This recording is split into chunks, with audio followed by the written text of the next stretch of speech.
여러분, 전 세계 산업의 98%가 단 하나의 나라의 목줄을 쥐어져 있다는 사실을 아십니까? 히토류라는 이름에 보이지 않는 사슬 말입니다. 중국이 수출을 막는 순간 독일의 BMW부터 미국의 테슬라까지 모든 공장이 멈춰섭니다. 전기차도 스마트폰도 풍력 발전기도 만들 수 없게 되죠. 그런데 말입니다. 2024년 어느 날 이 절대적 독점에 균열이 생기기 시작했습니다. 그 균열의 시작점은 놀랍게도 지구 반대편의 작은 나라 바로 우리나라였습니다. 과연 어떤 일이 벌어진 걸까요? BMW, 메르세데스, 지멘스. 유럽의 자랑스러운 기업들이 하나둘 생산 라인을 멈췄습니다. 히토류 없이는 전기차도 풍력 발전기도 만들 수 없거든요. 저는 런던 GMI 연구소에서 이 재앙을 지켜보고 있었습니다. 제 이름은 마이클 크로우, 25년간 국제자원시장을 분석해온 영국인입니다. 그런데 이런 위기는 처음이었죠. 2024년 3월 15일 오전 7시 중국 상무부가 발표한 단 한 줄의 공고문이 모든 걸 바꿨습니다. 히토류 수출 즉시 제한. 저는 그 순간 손에 든 커피컵이 떨리는 걸 느꼈습니다. 25년 경력이 무색할 정도로요. 왜냐하면 저는 이미 알고 있었거든요. 전 세계 히토류의 98%를 중국이 장악하고 있다는 사실을 말입니다. 네오디뮴, 디스프로슘, 터뷴. 이 낯선 이름들이 현대 문명의 심장이었죠. 스마트폰부터 전기차까지 이 희귀한 원소들 없이는 아무것도 만들 수 없습니다. 그런데 중국이 그 공급을 막아버린 거죠. 박사님, 긴급 회의입니다. 연구소 소장의 목소리가 복도에 울렸습니다. 저는 재빨리 자리에서 일어났죠. 회의실에는 이미 유럽연합산업부 관계자들이 모여 있었습니다.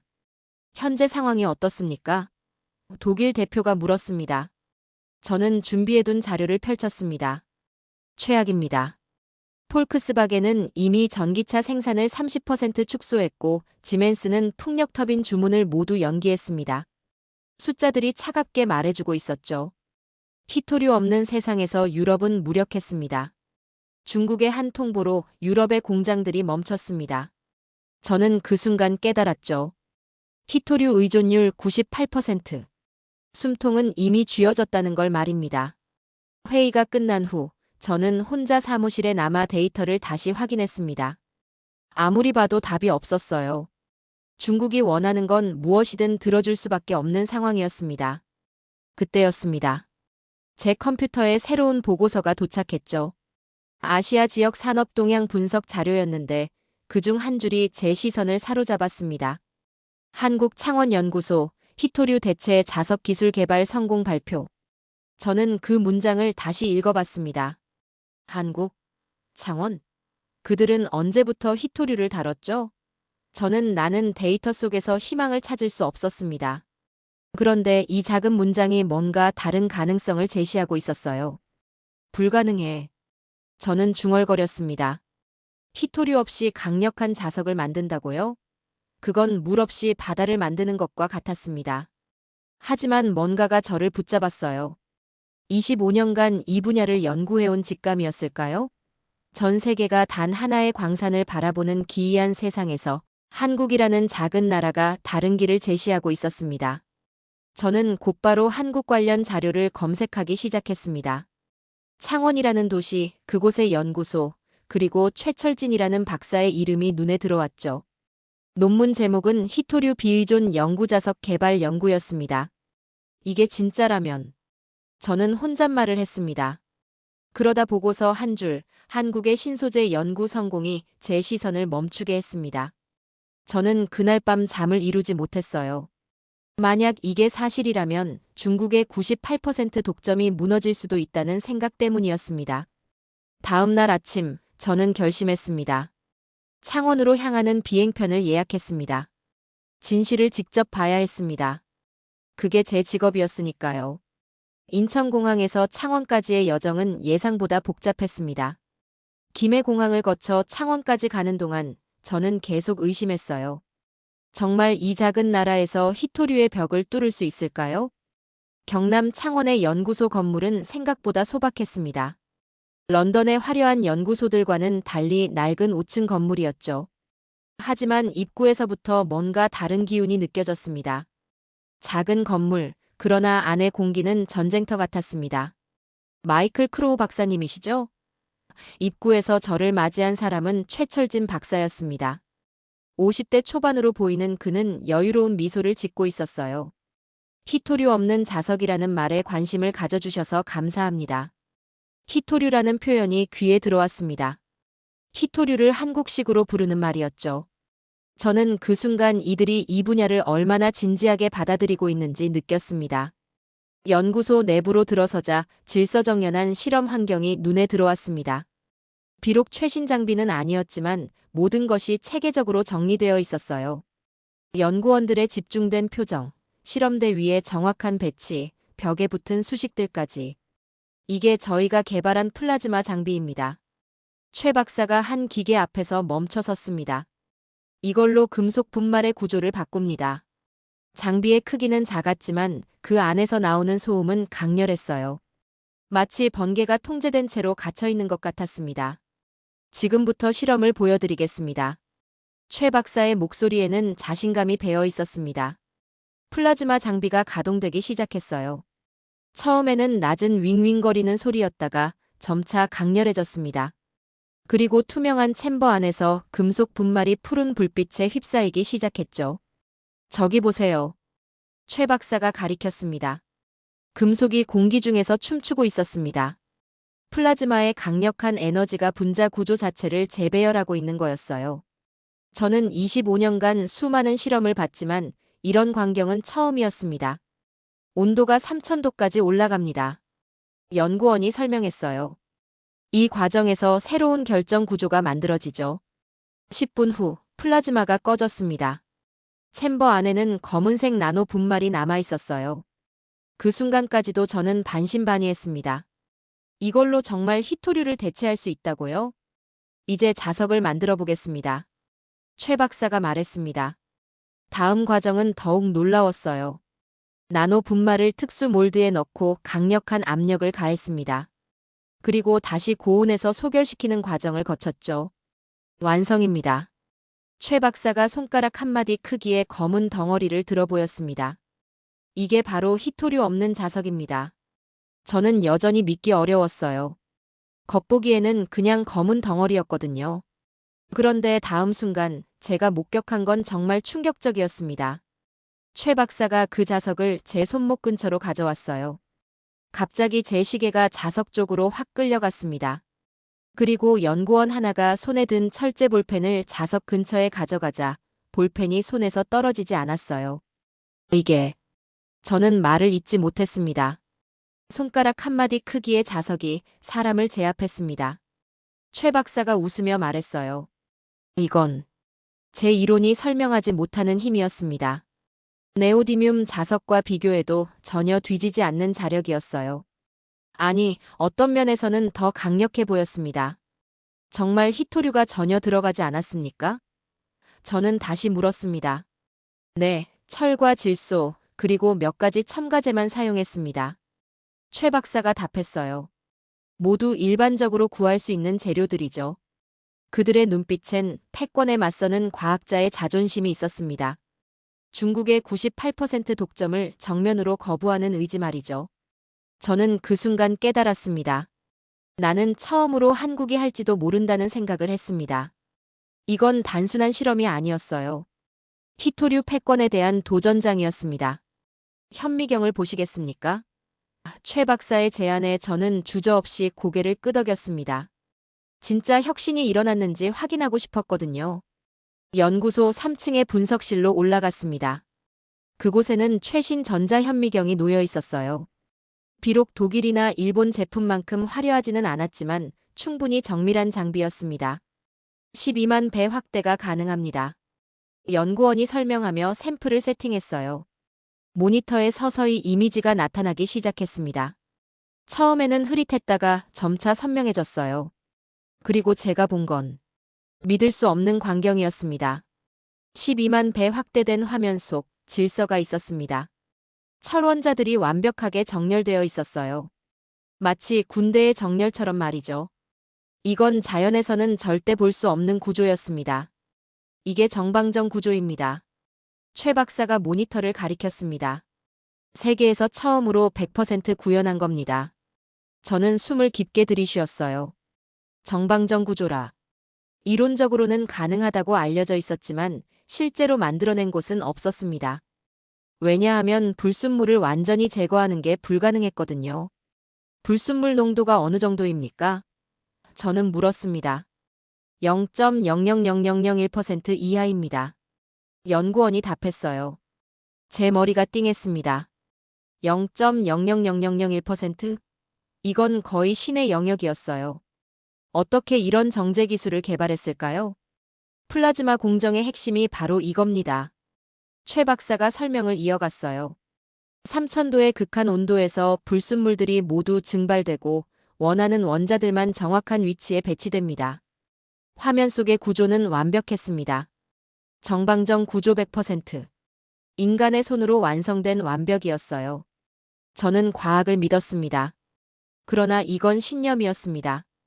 이 구조가 만드는 자기장을 측정해 봤습니까? 저는 다음 질문을 던졌어요. 물론입니다. 최 박사가 다른 장비로 안내했습니다. 자기장 측정기입니다. 화면에 그래프가 나타났어요. 자기장 강도가 수직으로 솟아올랐습니다. 네오디뮴 자석과 거의 동일한 수준이었어요. 아니, 어떤 구간에서는 더 높았습니다. 온도 테스트도 해봤습니다. 연구원이 또 다른 데이터를 보여줬어요. 300도까지 자력이 유지됩니다. 저는 깜짝 놀랐습니다. 일반적인 네오디뮴 자석은 80도만 넘어가도 자력을 잃어버리거든요. 그런데 이 한국형 자석은 300도까지 버틴다고요? 이게 정말 가능한 일입니까? 저는 반신반의하며 물었습니다. 직접 확인해 보시죠. 최 박사가 웃었어요. 실험실 한쪽에 오븐 같은 장비가 있었습니다. 그 안에 자석 샘플을 넣고 온도를 올리기 시작했어요. 100도, 200도, 250도. 지금 280도입니다. 연구원이 발표했어요. 온도계 숫자가 계속 올라갔어요. 290도, 295도, 300도. 그리고 자석을 꺼내서 자기장을 측정했습니다. 자력 감소율 5% 미만입니다. 측정 결과가 나왔어요. 이건 기적이었습니다. 네오디뮴 자석이었다면 벌써 자력을 완전히 잃었을 온도에서 이 한국형 자석은 95% 이상의 성능을 유지하고 있었어요. 어떻게 이런 일이 가능하죠? 저는 물었습니다. 정방정 구조의 힘입니다. 최 박사가 설명했어요. 원자들이 완벽하게 정렬되어 있어서 열 에너지로도 쉽게 흔들리지 않습니다. 그 구조는 완벽했습니다. 마치 군대의 정렬처럼 말이죠. 그리고 그 완벽한 정렬이 만들어내는 자기장은 히토류 없이도 충분히 강력했어요. 저는 그 순간 또 다른 질문을 떠올렸습니다. 생산 비용은 어떻습니까? 네오디뮴 자석의 30% 수준입니다. 최 박사가 답했어요. 30%라고요? 성능은 비슷하거나 더 좋으면서 비용은 3분의 1이라는 말입니까? 이건 단순한 기술 혁신이 아니었어요. 산업 전체를 뒤바꿀 혁명이었습니다. 중국이 수십 년 지켜온 벽이 눈앞에서 무너지고 있었습니다. 히토류 98% 독점이라는 절대적 지위가 흔들리고 있었어요. 언제부터 이 연구를 시작하셨습니까? 저는 물었습니다. 15년 전부터입니다. 최 박사가 말했어요. 처음에는 모두 불가능하다고 했죠. 하지만 우리는 포기하지 않았습니다. 15년. 그들은 15년 동안 묵묵히 이 길을 걸어왔던 거였어요.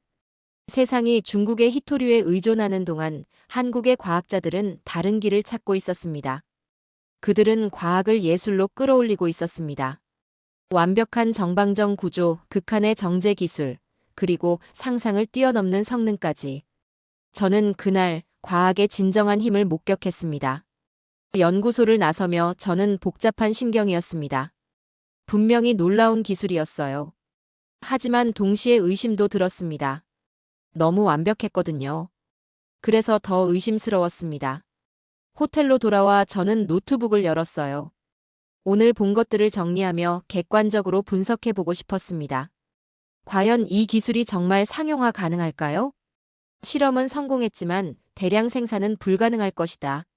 저는 혼잣말을 했습니다. 실험실에서의 성공과 공장에서의 양산은 완전히 다른 문제였거든요. 특히 0.00001%의 불순물 농도를 대량 생산해서 유지한다는 건 거의 불가능에 가까웠어요. 다음 날 아침, 저는 다시 연구소를 찾았습니다. 어제의 의문점들을 확인하고 싶었거든요. 대량 생산 계획이 있으십니까? 저는 직접적으로 물었습니다. 물론입니다. 최 박사가 저를 다른 건물로 안내했어요. 파일럿 플랜트를 보여드리겠습니다. 3층 규모의 별관에는 정말로 소규모 생산 라인이 구축되어 있었습니다. 플라즈마 장비가 10대나 일렬로 배치되어 있었어요. 하루에 10kg까지 생산 가능합니다. 연구원이 설명했어요. 10kg이라 실험실 수준을 넘어선 규모였습니다. 하지만 여전히 상업적 생산에는 턱없이 부족했어요. 본격적인 공장 건설 계획은 있습니까? 저는 다시 물었습니다. 내년에 창원산업단지에 1000평 규모의 공장을 짓습니다. 최 박사가 답했어요. 월 100톤 생산이 목표입니다. 월 100톤. 이 정도면 중소규모의 모터 업체들 수요는 충족할 수 있는 양이었어요. 하지만 글로벌 시장을 놓고 보면 여전히 미미한 수준이었습니다. 그날 오후 저는 서울로 올라가 유럽 기자들과 만났습니다. 런던 타임스, 프랑크푸르터 알게마인에, 르 피가로. 모두 한국의 히토류 대체 기술에 관심을 보이고 있었어요. 크로우 박사, 정말 히토류 없는 자석이 가능합니까? 독일 기자가 물었습니다. 실험실에서는 성공했습니다. 저는 신중하게 답했어요. 하지만 상업적 생산은 별개의 문제죠. 중국의 반응은 어떨까요? 프랑스 기자가 이어서 물었습니다. 아직 공식적인 반응은 없습니다. 하지만 긴장하고 있을 겁니다. 저는 솔직하게 말했어요. 그날 저녁 인터뷰 기사가 나갔습니다. 한국 기술, 아직 미완성이라는 제목으로 회의론이 확산되기 시작했어요. 저는 호텔방에서 그 기사들을 읽으며 자책했습니다. 왜 이렇게 부정적으로 말했을까요? 분명히 놀라운 기술이었는데 말이에요. 그들은 논문만 본다. 나는 현실을 봤다. 실제로 작동하는 자석을, 완벽한 정방정 구조를, 300도의 고온에서도 유지되는 자력을 직접 목격했거든요. 그런데 왜 저는 인정하지 못하는 걸까요? 25년간 쌓아온 편견 때문일까요? 아니면 너무 획기적이어서 믿기 어려운 걸까요? 저는 그날 밤 잠을 이루지 못했어요. 머릿속에서 두 가지 목소리가 계속 싸우고 있었습니다. 이건 혁명이다. 히토류 패권이 무너진다. 너무 성급하다. 아직 상용화도 안 됐잖아. 다음 날 아침, 저는 다시 창원으로 내려갔습니다. 마지막으로 확인하고 싶은 게 있었거든요. 최 박사님, 정말 솔직하게 말씀해 주세요. 저는 연구실에서 그에게 물었어요. 이 기술의 한계는 없습니까? 최 박사는 잠시 침묵했습니다. 그리고 천천히 입을 열었어요. 물론 한계는 있습니다. 아직 생산 수율이 85% 정도고 품질 편차도 완전히 해결되지 않았어요. 하지만 그는 잠시 멈췄다가 이어갔습니다. 하지만 우리는 불가능을 가능으로 만들었습니다. 15년 전 모두가 불가능하다고 했던 걸 해냈어요. 남은 문제들도 해결할 수 있습니다. 그의 눈빛에서 저는 확신을 받습니다. 과학자의 확신을 말이에요. 증거가 충분합니다. 하지만 세상은 믿지 않는다. 저는 중얼거렸어요. 과학은 사실을 다루지만 인간은 이익을 따집니다. 최 박사가 말했어요. 하지만 시간이 증명해 줄 겁니다. 저는 그 순간 깨달았습니다. 나는 언제부터 과학보다 정치에 물들었나. 데이터는 명확했어요. 성능은 입증됐고 비용은 저렴했습니다. 그런데 왜 믿지 못하는 걸까요? 한국은 단지 증명할 시간이 필요할 뿐입니다. 저는 마침내 인정했어요. 그날 저녁 저는 런던행 비행기에 몸을 맡겼습니다. 창밖으로 한국의 불빛들이 흘러갔어요. 그 작은 불빛들 속에서 거대한 변화가 시작되고 있었습니다.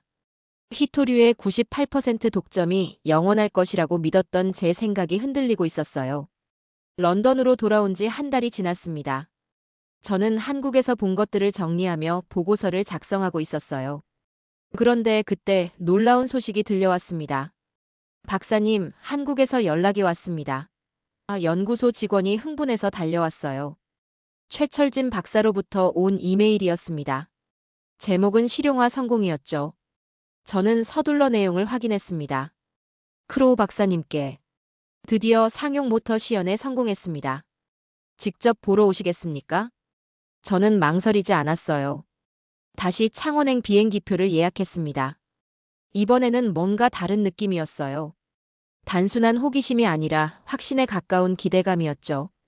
창원 연구소에 도착하자 분위기가 완전히 바뀌어 있었습니다. 연구원들의 표정이 밝았고 실험실 곳곳에서 활기가 느껴졌어요. 뭔가 큰일이 일어난 게 분명했습니다.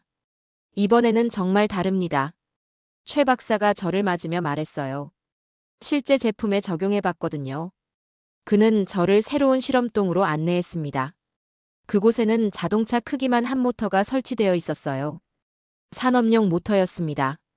이 모터의 자석을 모두 저희가 만든 것으로 교체했습니다. 연구원이 설명했어요. 히토류는 단 1g도 들어가지 않았습니다. 저는 그 모터를 자세히 살펴봤어요. 외관상으로는 일반 모터와 다를 게 없었습니다. 하지만 내부에는 한국형 자석이 들어가 있었죠. 이제 시연을 해보겠습니다. 최 박사가 제어판 앞에 섰습니다. 모터가 울리기 시작했습니다. 처음에는 낮은 소음이었다가 점차 회전 속도가 빨라졌어요. 1000rpm, 2000rpm, 3000rpm. 숫자가 계속 올라갔습니다. 토크 측정치를 보세요. 연구원이 모니터를 가리켰어요. 화면에 나타난 그래프는 놀라웠습니다. 토크가 떨어지지 않았어요. 오히려 일정한 수치를 계속 유지하고 있었습니다. 이건 네오디뮴 자석을 사용한 모터와 동일한 성능이었어요. 효율은 어떻습니까? 저는 물었습니다. 98.2%입니다. 최 박사가 답했어요. 기존 모터와 거의 동일합니다. 98.2%라. 이건 최고 수준의 효율이었어요. 히토류 없이도 이런 성능이 나온다는 게 믿어지지 않았습니다. 모터가 1시간 동안 계속 돌았습니다. 그동안 저는 모든 데이터를 꼼꼼히 확인했어요. 온도, 진동, 소음, 효율. 모든 면에서 기존 모터와 차이가 없었습니다. 고온 테스트도 해봤습니까? 저는 물었습니다. 당연히 했죠. 연구원이 다른 장비를 가리켰어요. 300도 환경에서도 성능 저하가 5% 미만입니다. 300도에서도 95% 이상의 성능을 유지한다고요? 일반 네오디뮴 자석이었다면 벌써 무용지물이 되었을 온도에서 말이에요.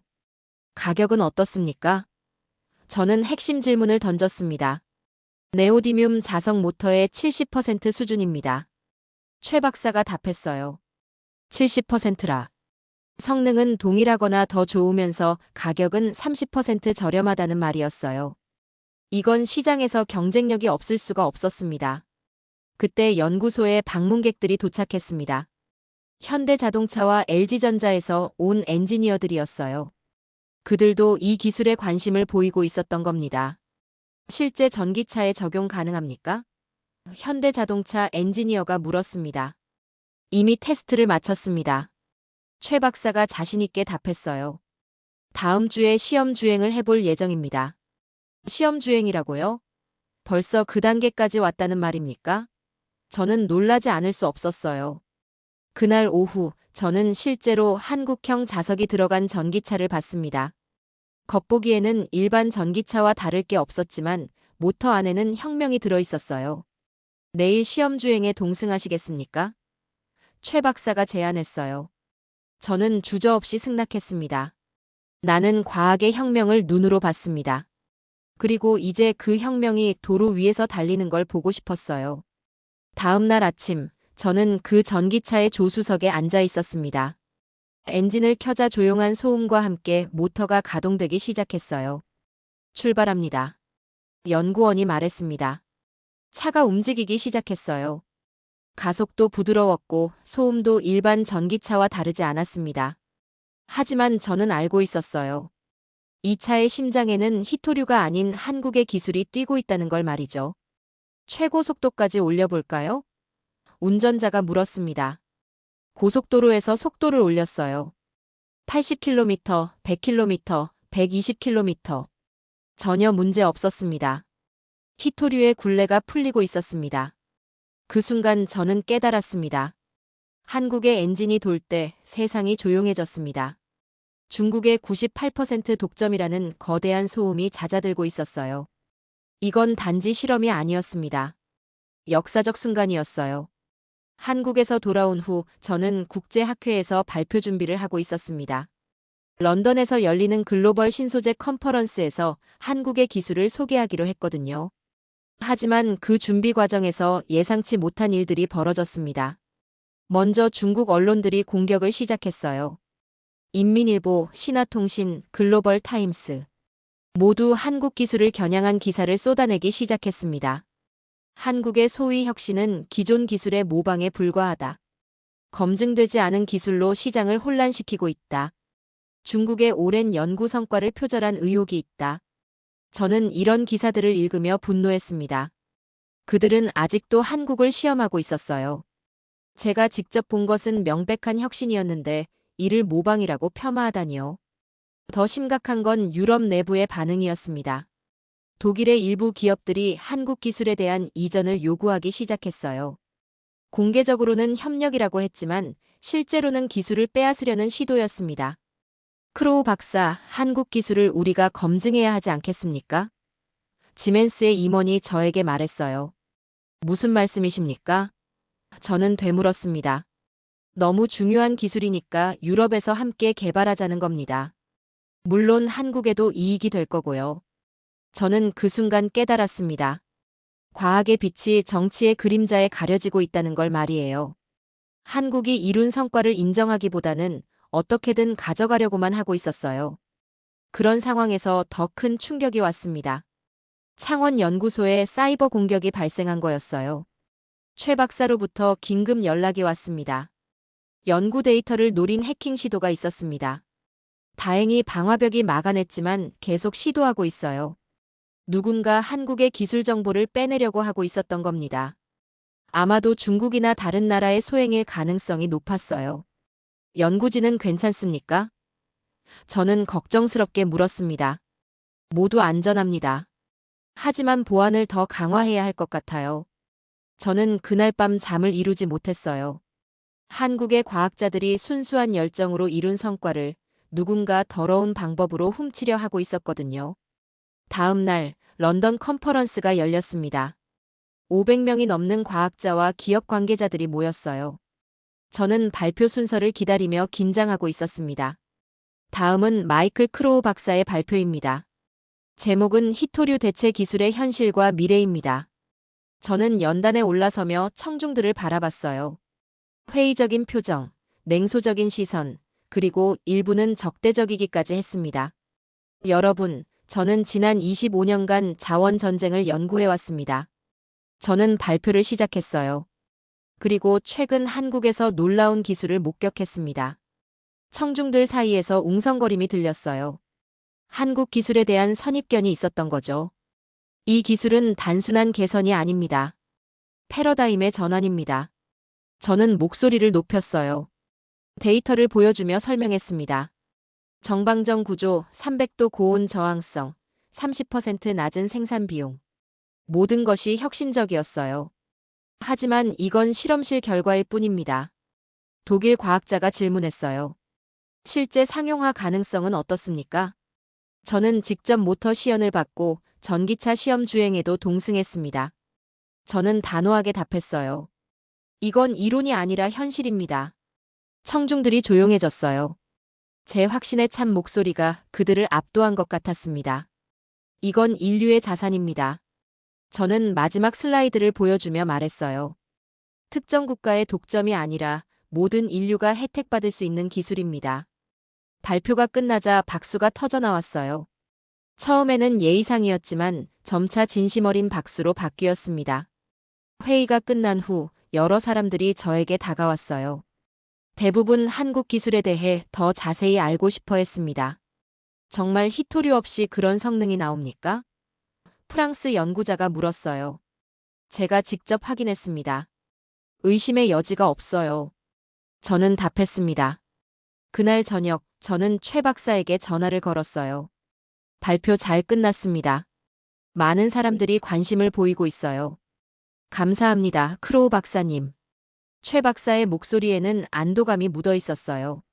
저희는 그저 연구에만 집중하고 있습니다. 한국은 침묵했지만 그 침묵이 더 강력했습니다. 정치적 공격과 사이버 해킹 속에서도 묵묵히 연구를 계속하는 그들의 모습이 존경스러웠어요. 저는 더 이상 관찰자가 아니었습니다. 한국의 혁신을 지켜주는 증인이 되었어요. 런던 컨퍼런스 이후 3개월이 지났습니다. 그동안 세계는 조용했지만 한국에서는 놀라운 일들이 벌어지고 있었어요. 저는 다시 창원을 찾았는데 이번에는 완전히 다른 모습이었습니다.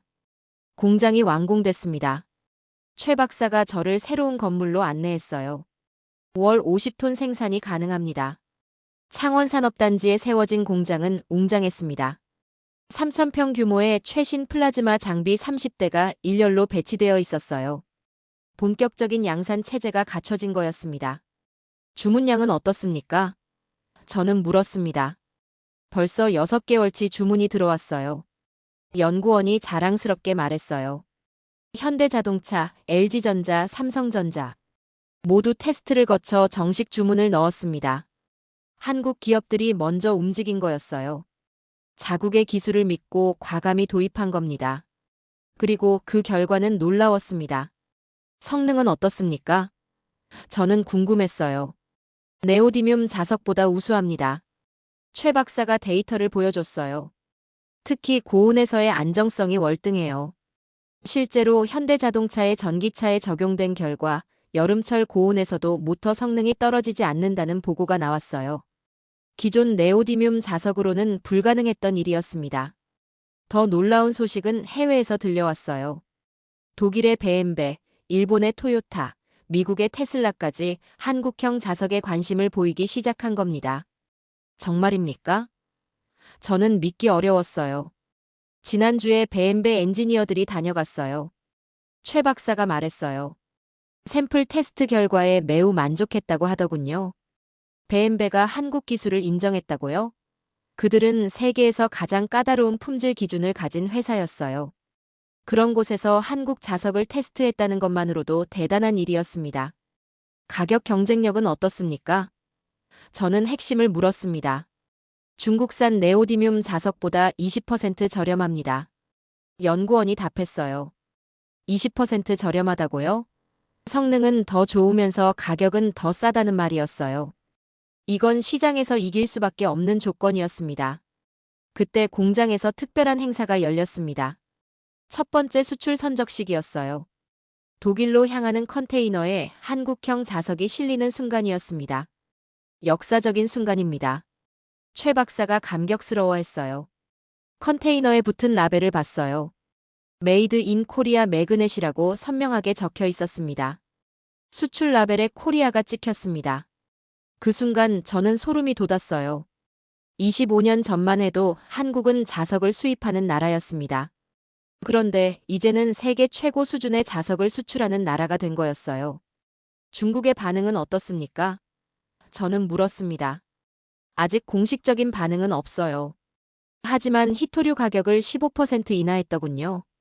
최 박사가 미소를 지었어요. 중국이 가격을 내렸다고요? 그들도 한국 기술의 위협을 느끼고 있다는 증거였어요. 98%를 독점하던 그들이 처음으로 위기감을 느끼고 있는 겁니다. 몇 주 후, 저는 국제자원학회에서 다시 발표할 기회가 있었어요. 이번에는 프랑스 파리에서 열린 자원 안보 포럼이었습니다. 한국의 기술이 세계 시장에 미치는 영향이라는 제목으로 발표했어요. 청중들은 이번에는 진지하게 들었습니다. 더 이상 회의적이지 않았어요. 현재 한국형 자석의 시장 점유율은 어느 정도입니까? 질문이 나왔습니다.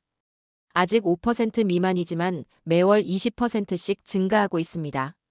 저는 답했어요. 이 속도라면 2년 내에 20%를 넘을 것으로 예상됩니다. 청중들이 웅성거렸어요. 20%라면 중국의 독점 구조에 균열을 낼 수 있는 수준이었습니다. 발표가 끝난 후 여러 나라 정부 관계자들이 저에게 다가왔어요. 모두 한국과의 기술 협력을 원했습니다. 우리나라에서도 이 기술을 도입할 수 있을까요? 브라질 대표가 물었어요. 한국 정부와 직접 협의하셔야 할 것 같습니다. 저는 답했어요. 그날 저녁, 저는 파리의 호텔에서 창문 밖을 바라봤어요. 에펠탑이 야경 속에서 빛나고 있었습니다. 하지만 제 머릿속에는 창원의 공장 불빛이 떠올랐어요. 그들은 해냈습니다. 조용히, 그러나 완벽히 해낸 겁니다. 중국의 98% 독점에 맞서서 한국만의 길을 만들어낸 거였어요. 세계가 한국을 바라보고 있었습니다. 더 이상 기술을 받아들이는 나라가 아니라 기술을 만들어내는 나라로 말이에요. 나는 오늘 역사의 증인이 되었습니다. 히토류의 왕좌가 무너졌습니다. 그 잔해 위에 태극기가 꽂혔어요. 파리에서의 발표를 마치고 런던으로 돌아왔습니다. GMI 연구소의 제 사무실에 앉아 마지막 보고서를 작성하고 있었어요. 이번 보고서는 특별했습니다. 단순한 기술 분석이 아니라 인류 자원 독립의 가능성을 제시하는 문서였거든요. 창밖으로 템스강이 흘러가고 있었어요. 25년 전 이 자리에서 처음 히토류 보고서를 쓸 때만 해도 오늘 같은 날이 올 거라고는 상상도 못했습니다. 중국의 98% 독점이 영원할 것이라고 믿었거든요. 하지만 한국이 모든 걸 바꿔놓았어요. 히토류 없는 세상의 가능성을 현실로 만들어낸 겁니다. 제 컴퓨터 화면에는 최근 6개월간의 시장 데이터가 떠 있었어요. 한국형 자석의 시장 점유율이 12%까지 올라갔습니다. 불과 1년 전만 해도 0%였는데 말이에요. 더 놀라운 건 파급 효과였어요. 중국이 히토류 가격을 25%나 인하했고 수출 제한 정책도 완화했습니다. 한국의 기술이 중국의 독점 전략을 무력화시킨 거였어요. 박사님, 한국에서 또 연락 왔습니다. 직원이 전화를 전해줬어요. 최 박사의 목소리였습니다. 크로우 박사님, 2세대 제품이 완성됐어요. 이번에는 정말 대단합니다. 2세대라고요? 벌써 개선된 버전을 만들었다는 말입니까? 어떤 점이 개선됐습니까? 저는 궁금했어요. 자기장 강도가 20%더 향상됐고 생산 비용은 15%더 줄었어요. 그리고 가장 중요한 건 최 박사가 잠시 멈춘 후 이어갔습니다. 500도까지 견딜 수 있게 됐습니다. 500도라고요? 이건 항공우주 산업에서도 사용할 수 있는 수준이었어요. 일반 네오디뮴 자석으로는 꿈도 꿀 수 없는 성능이었습니다. 저는 그 순간 깨달았어요. 한국의 연구진은 멈추지 않고 있었습니다. 1세대로 만족하지 않고 계속 발전시키고 있었던 거예요. 언제 발표하실 예정입니까? 저는 물었습니다. 다음 달에 서울에서 국제학회를 열 예정입니다. 꼭 참석해 주세요. 저는 주저없이 승낙했어요. 한국의 새로운 도약을 직접 봐야 했거든요. 보고서 작성을 계속하며 저는 한국 기술의 본질을 생각해 봤어요. 이게 단순히 우수한 기술력 때문일까요? 아니면 다른 무언가가 있을까요? 창원에서 본 연구진들의 모습이 떠올랐어요. 밤늦게까지 실험을 반복하는 모습, 실패해도 포기하지 않는 끈기, 완벽을 추구하는 장인정신. 그들의 손끝엔 과학이 아니라 믿음이 있었습니다. 15년간 아무도 믿지 않는 연구를 계속한 그들의 의지, 98%의 독점 앞에서도 굴복하지 않은 자존심, 그리고 불가능을 가능으로 바꾼 신념까지. 저는 보고서 제목을 정했어요. 매그넷 오브 인디펜던스 마이너스 자립의 자석. 이건 기술 보고서가 아니라 선언문이었습니다. 한국이 보여준 것은 단순한 기술 혁신이 아니다. 의존에서 자립으로, 모방에서 창조로 넘어서는 철학적 전환이다. 저는 키보드를 두드리며 계속 썼어요. 히토류 98% 독점이라는 현실 앞에서 대부분의 나라들은 굴복했다. 하지만 한국은 다른 길을 택했다. 의존하지 않고 스스로 만들어내는 길을 말이다. 문득 창원 연구소에서 들었던 최 박사의 말이 떠올랐어요. 우리는 자석을 만드는 게 아니라 독립을 만들고 있습니다. 그때는 단순한 수사라고 생각했는데 이제 그 의미를 알 것 같았어요. 한국이 만든 건 자석이 아니라 자유였습니다. 중국의 독점에서 벗어날 수 있는 자유 말이에요. 보고서를 쓰며 저는 지난 1년을 되돌아봤어요. 처음 창원을 찾았을 때의 회의적인 마음, 실험을 보고 난 후의 놀라움, 그리고 지금의 확신까지. 나는 한국에서 배웠습니다. 진짜 강함이란 의심을 이기는 믿음이라는 걸 말이에요. 저녁이 되어 보고서를 마무리했어요. 마지막 문단을 쓰며 저는 감동했습니다. 이 작은 자석이 세계를 바꿀 것이다. 자원 독점의 시대가 끝나고 기술 자립의 시대가 시작될 것이다. 그리고 그 시작점에 대한민국이 서 있다. 저는 파일을 저장하고 최 박사에게 이메일을 보냈어요. 감사 인사와 함께 한국의 성취를 축하한다는 내용이었습니다. 다음 날 아침 놀라운 소식이 들려왔어요. 미국의 테슬라가 한국형 자석 도입을 공식 발표한 겁니다. 일론 머스크가 직접 트위터에 올린 글이었어요. 한국의 혁신적인 자석 기술을 테슬라 모든 모델에 적용하기로 결정했다.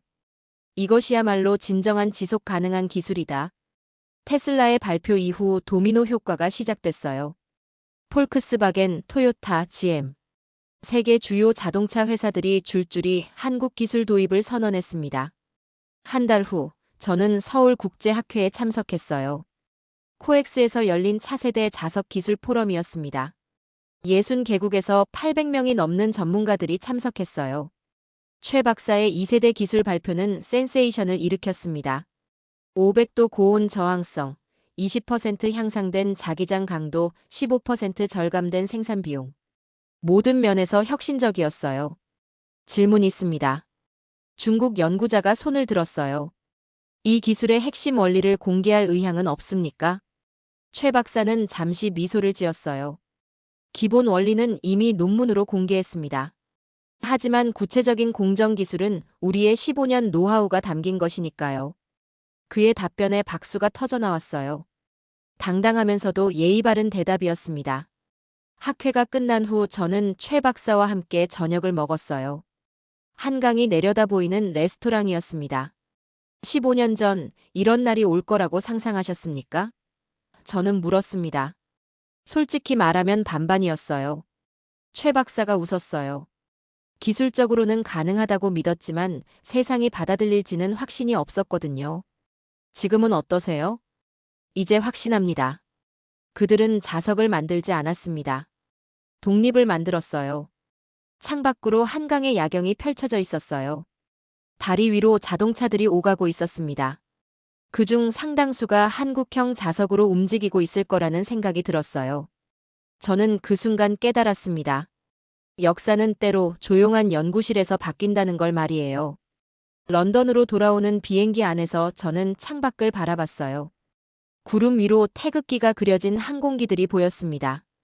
이제 그 비행기들은 단순한 교통수단이 아니었어요. 한국의 혁신을 세계로 전파하는 메신저였습니다. 나는 25년간 수많은 자원 전쟁을 보았습니다. 그러나 그 어떤 승리도 이처럼 조용하지는 않았어요. 창원의 실험실에서 본 불빛은 단순한 플라즈마가 아니었습니다. 그것은 한 나라가 의지로 만들어낸 새벽이었어요.